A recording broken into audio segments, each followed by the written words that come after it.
Well, hi loves, good day and welcome back to my channel. It's Dorothy as always, and I'm back with another reaction video as usual. So if you're new here, thank you so much for stopping by. Please do want to subscribe, and then to my old subscribers, thank you for the love. I don't take it for granted. So as you can see from the title of today's video, I'm going to be reacting to Dr. Miriam Grossman destroys gender ideology in 5 minutes. Wow, the title alone is something else. So I can't wait to hear what this woman did. So without further ado, let's dive right into the reaction. Let's go. Thank you for your testimony. The chair now recognizes Dr. Grossman for 5 minutes for your opening statement. Okay. Thank you for the opportunity to address you. My name is Miriam Grossman. I am a board-certified child, adolescent, and adult psychiatrist, author, and senior fellow at Do No Harm. I have been taking care of patients for 45 years. Wow, 45 I'm going years. to use my time to respond to Dr. McNamara.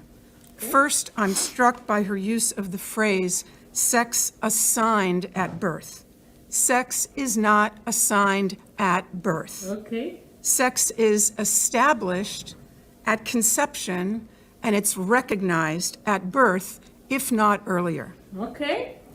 Dr. McNamara claims that her views are science-based, but to claim that sex is assigned at birth is without any scientific basis whatsoever. Thank you. Its language misleads people, especially children, into thinking that male and female are arbitrary designations and can change.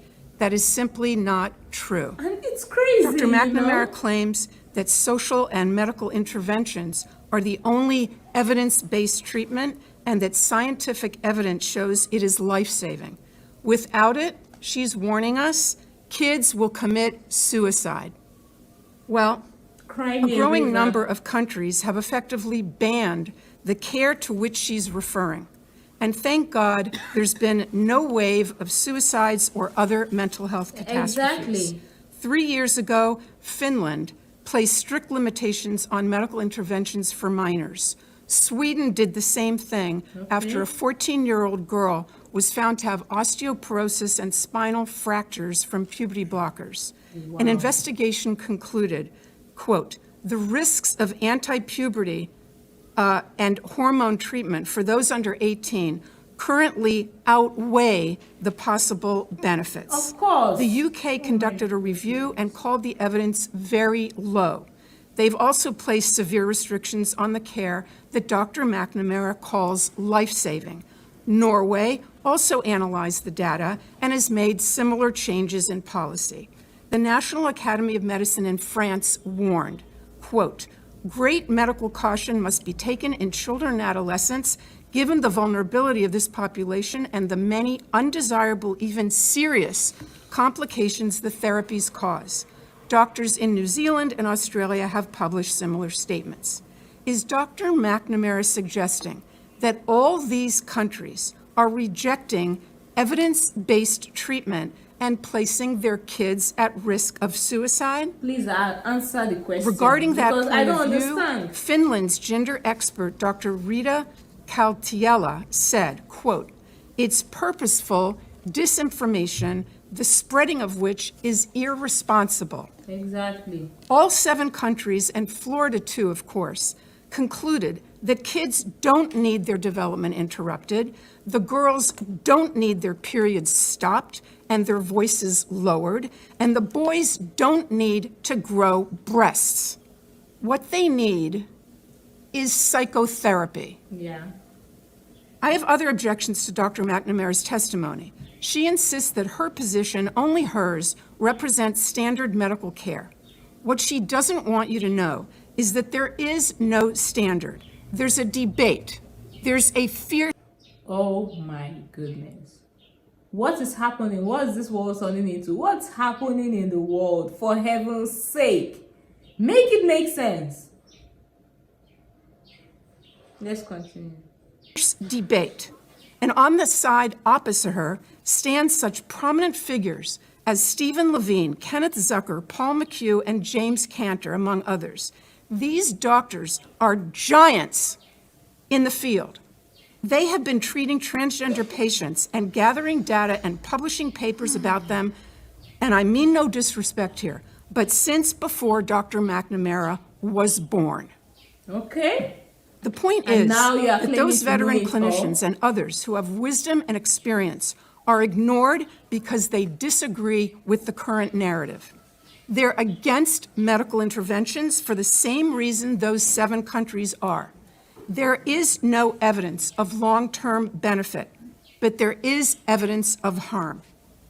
I'll end by quoting Jamie Reed, the courageous whistleblower from the Children's Gender Clinic in St. Louis.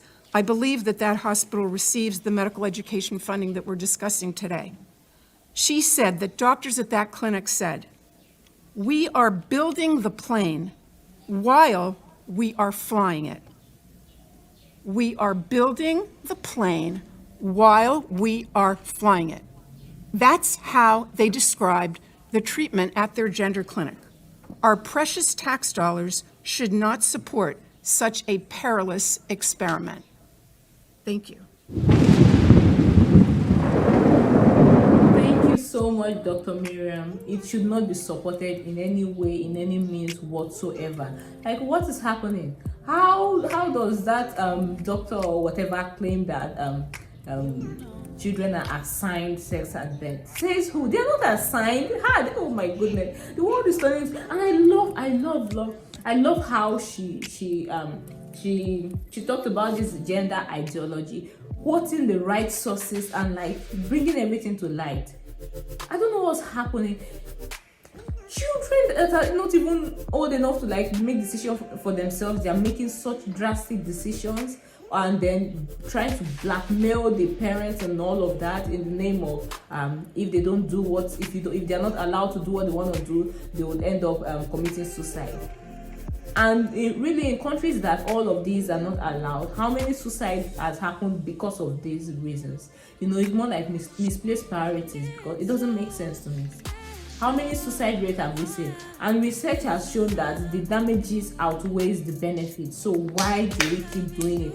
How much more people have to go through all of this before it stops? Can we just make it stop? It's high time. It's high time this whole thing stops, and hopefully people get more sensible about this whole issue. Let's call it spade a spade. The dangers they are tremendous. Like, I've read a whole lot and it's not even funny. Please, we know there are benefits, but please, let's just find a way around it. All right, so we've come to the end of today's reaction. She said made a whole lot of sense. If you enjoyed watching and reacting with me, don't forget to like, share, comment, subscribe if you're yet to subscribe, and I'll see you all in my next one. But for now, this is bye.